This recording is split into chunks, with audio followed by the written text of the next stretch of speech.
Hello, everybody. Michelle Ann Johnson again. I know I said I was going to start talking about confidence, but I can't. There's one concept that I had to talk about because it is so important to the idea of authenticity, confidence, and purpose. I kept trying to answer, why are we so afraid to express ourselves? What is it that we keep bumping up against? And it's invalidation. I know that you've probably heard this term before, invalidation.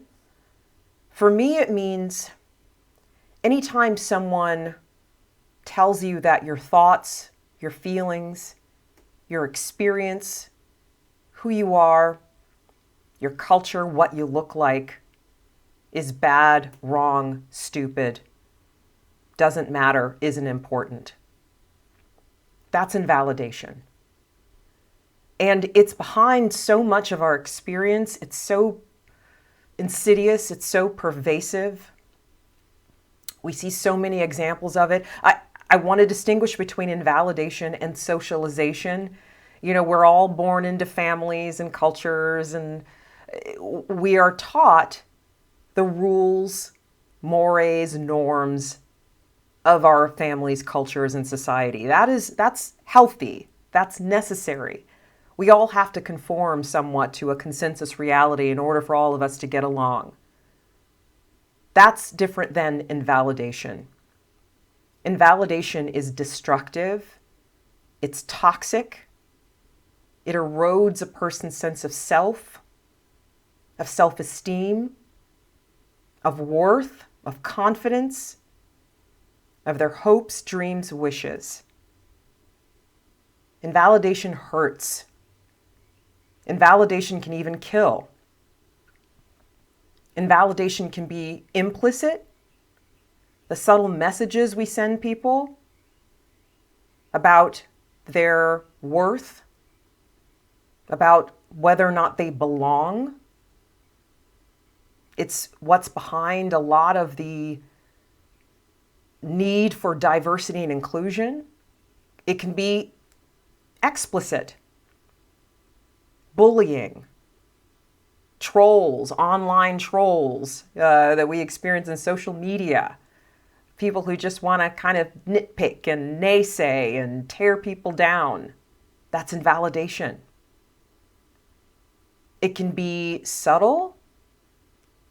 It can be the ultimate form of invalidation, which is taking a person's life, which is saying that your very right to exist is invalid. There's so many examples of invalidation. I mean, I was just watching The Last Dance, the fantastic documentary about the Chicago Bulls and Michael Jordan, and the invalidation that he faced around his decision to retire from basketball and start playing baseball. And the wave of haters that came out, you shouldn't be doing this. I want you to play basketball. He didn't have a right to his hopes and dreams, his boyhood dream to be a baseball player. He didn't have a right to self-determination. No, we want you to play basketball. Invalidation. Invalidation shows up unintentionally. For myself, I was talking to a friend of mine who understandably is going through a hard time right now. She was having a bad day. And in my desire to make her feel better, what did I say? Oh, cheer up.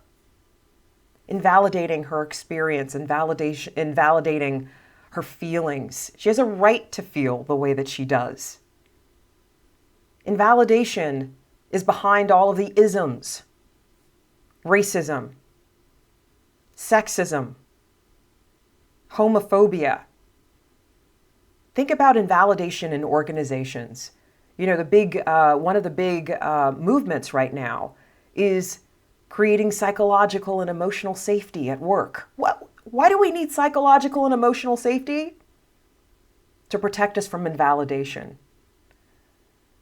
It's why organizations whose business models depend on ideation and innovation and creativity, like Pixar and IDEO and 3M, they have to put protocols in place to minimize invalidation in the creative process so that people feel safe to share their ideas, feel safe to not be perfect, to fail fast.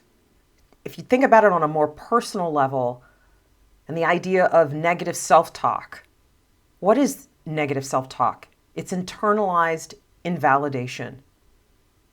It's invalidation that we perform on ourselves because largely we've internalized messages that we've received from the people in our lives.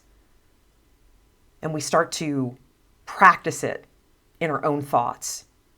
Invalidation shows up in so many ways, from the subtle to the extreme, from the implicit to the explicit.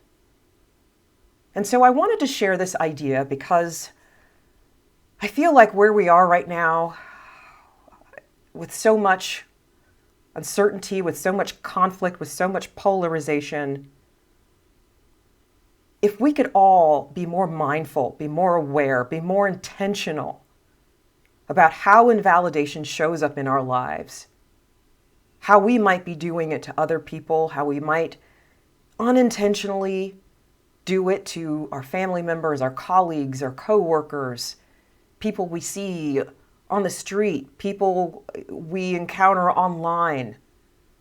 And instead of invalidating other people's thoughts, feelings, experiences, cultures, identities, that instead we can start to do the opposite. We can start to praise each other, to celebrate each other, to congratulate each other, to, instead of shutting people down, to be more curious about another person's experience, to ask questions. Instead of, no, you're bad, you're wrong.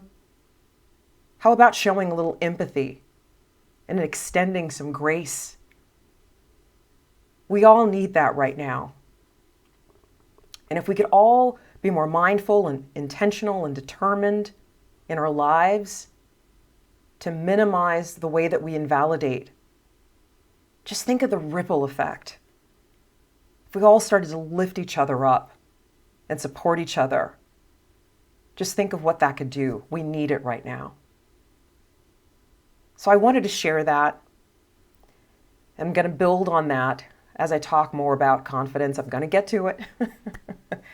But I felt like I needed to say that right now. Thank you for watching.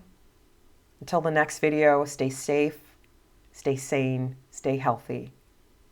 I'll talk to you soon.